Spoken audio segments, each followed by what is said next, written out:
बिस्मिल्लाहिर्रहमानिर्रहीम। अस्सलाम वालेकुम। कैसे हैं आप सब लोग। Welcome to my YouTube channel. आज की जो हमारी रेसिपी है, आज हम आपके लिए लेकर आए बहुत स्पेशल और मज़ेदार बनाएंगे। तो आज हम बना रहे हैं आलू चिकन के कटलेट्स। बहुत टेस्टी और मज़ेदार बनते हैं, फटाफट से बनके तैयार हो जाते हैं और इतना इसके ज़्यादा टाइम नहीं लगता। आपके पास कुछ आलू और थोड़ा सा चिकन है ना, तो उसे आप बेहतरीन और बहुत ही मज़ेदार सा कटलेट्स बना के तैयार कर सकते हैं। इतने टेस्टी और मज़ेदार बनते हैं ना कि अगर कोई पहली बार भी बनाएगा ना, तो वो भी बहुत ज़्यादा अच्छे बना के तैयार कर लेगा। बच्चों के तो ये फेवरेट बन जाते हैं। तो चलिए हम इस मज़ेदार सी रेसिपी को बनाना स्टार्ट करते हैं। उससे पहले अगर अभी तक आपने मेरे चैनल को सब्सक्राइब नहीं किया तो जल्दी से चैनल को सब्सक्राइब कर लें और बेल आइकन के बटन को दबाना मत भूलें ताकि। तो चलिए जी, मज़ेदार सी आलू कटलेट्स रेसिपी बनाना स्टार्ट करते हैं। तो सबसे पहले मैंने बॉयल आलू ले लिए, जिनको मैंने मैश कर लिया अच्छे से, क्योंकि सबसे मेन काम जो होता है आलू को बॉयल करना, चिकन और आलू दोनों को मैश कर लेना। तो चिकन को मैंने श्रेड कर लिया है, हाफ़ बॉयल चिकन करके। तो चिकन मैंने लिया है लगभग 200 ग्राम के करीब। आप कम या ज़्यादा कर सकते हैं। तो इसमें मैंने एक प्याली इसमें मैंने बंद गोभी ली है, एक प्याली इसमें गाजर ली है। गाजर को मैंने बारीक बारीक सा कट कर लिया है, आप चाहे तो इसको ग्रेट भी कर सकते हैं। तो एक प्याली इसमें मैंने शिमला मिर्च ले लिया है, कम या ज़्यादा आप कर सकते हैं। तो इसमें मैंने मुट्ठी भर मैंने हरा धनिया और पुदीना दोनों ले लिए हैं। तो साथ मैंने इसमें हरा प्याज ऐड किया है, आप चाहे तो इसमें दूसरा प्याज भी डाल सकते हैं। तो इसमें 3 से 4 मैंने हरी मिर्च और इसमें एक लाल मिर्च लिए, इससे इसका जो फ्लेवर है और कलर ही बड़ा अच्छा आता है। तो साथ इसमें 1 कप इसमें ब्रेड क्रम्स डाल देंगे और 1 कप ही इसमें डाल देंगे कॉर्नफ्लोर। आप चाहें तो इसको स्किप भी कर सकते हैं, क्योंकि हमें इसको बाद में कोट भी करना है। तो इसमें डाल देंगे 1 टेबलस्पून धनिया पाउडर, 1 टेबलस्पून इसमें डालेंगे chaat masala, half tea spoon हल्दी डालेंगे, 1 टेबलस्पून इसमें डालेंगे चिली फ्लेक्स, 1 टेबलस्पून इसमें डाल देंगे काली मिर्च और हाफ़ टी स्पून इसमें डालेंगे लाल मिर्ची पाउडर।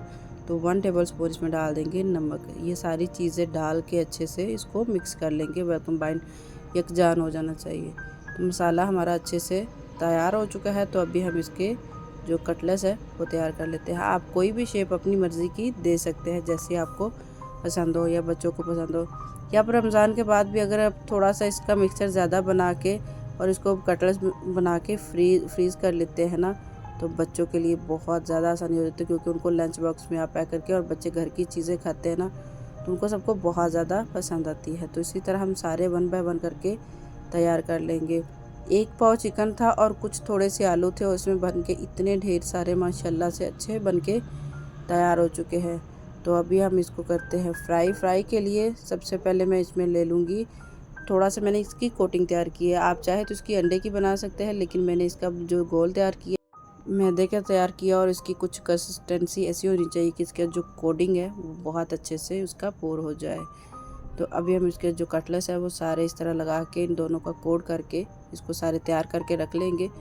तो फिर हम इसको फ्राई करेंगे। फ्राई करने में इसका ज़्यादा टाइम नहीं लगेगा, क्योंकि ये सारी चीज़ें इसमें अंदर पकी हुई हैं, तो इसलिए फ्राई का भी ज़्यादा टाइम नहीं लगेगा। तो अभी हम इसको इसी तरह सारे करते जाएंगे, और बहुत कम टाइम लगता है कि अगर आप इसको देखा जाए ना, तो टाइम भी कम लगता है, और बाज़ार से कई गुना बेहतरीन और बहुत ही अच्छे कटलेट्स बन के तैयार हो जाते हैं। तो चलिए, तो अगर अभी तक आपने मेरे चैनल को सब्सक्राइब नहीं किया तो जल्दी से चैनल को सब्सक्राइब कर लें, और अपने फैमिली फ्रेंड्स में भी शेयर करना ना भूलिएगा। तो चलिए, हम सारे जो है इसी तरह तैयार कर लेंगे।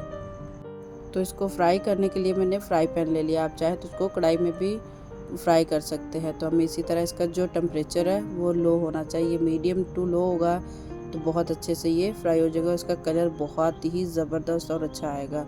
तो 3 से 4 मिनट एक साइड पे पड़े रहने के बाद इसको फिर हम इसको अलट पलट करेंगे, और इसका कलर बड़ा ही अच्छा ऐसे ही आ जाएगा। ज़्यादा से ज़्यादा 5 मिनट लगेंगे, इससे ज़्यादा टाइम नहीं लगेगा, और इसका कलर बहुत, और ऊपर से क्रंच इसका बहुत ज़्यादा मज़े का और टेस्टी बन जाएगा। तो एक वेज को तैयार करने में मैक्सिमम हमारा टाइम लगा है 5 मिनट। 5 मिनट से ज़्यादा टाइम नहीं लगा। तो चलिए, हमारे बहुत ही टेस्टी और मज़ेदार से कटलेट्स बनके तैयार हो चुके हैं। तो अभी हम इसी तरह निकाल लेंगे और दूसरे भी 1 बाय 1 करके फ्राई कर लेंगे। तो बहुत ही कम टाइम लगा, यानी कि आलू बॉयल थे, तो चिकन और आलू को बॉयल करने में टाइम लगता है, कटलेट्स बनने में इतना ज़्यादा लंबा टाइम नहीं लगता। बहुत टेस्टी और मज़ेदार से ज़बरदस्त हमारे कटलेट्स बनके तैयार हो चुके हैं। इतने टेस्टी, क्रंची और बहुत ज़बरदस्त कि देखते ही मुंह में पानी आ जाए। उम्मीद है कि आज की रेसिपी आप सबको बहुत ज़्यादा पसंद आई होगी। फिर मिलेंगे किसी नई अच्छी और मज़ेदार टेस्टी रेसिपी के साथ। तब तक के लिए अल्लाह हाफिज़, टेक केयर, दुआओं में याद रखिएगा।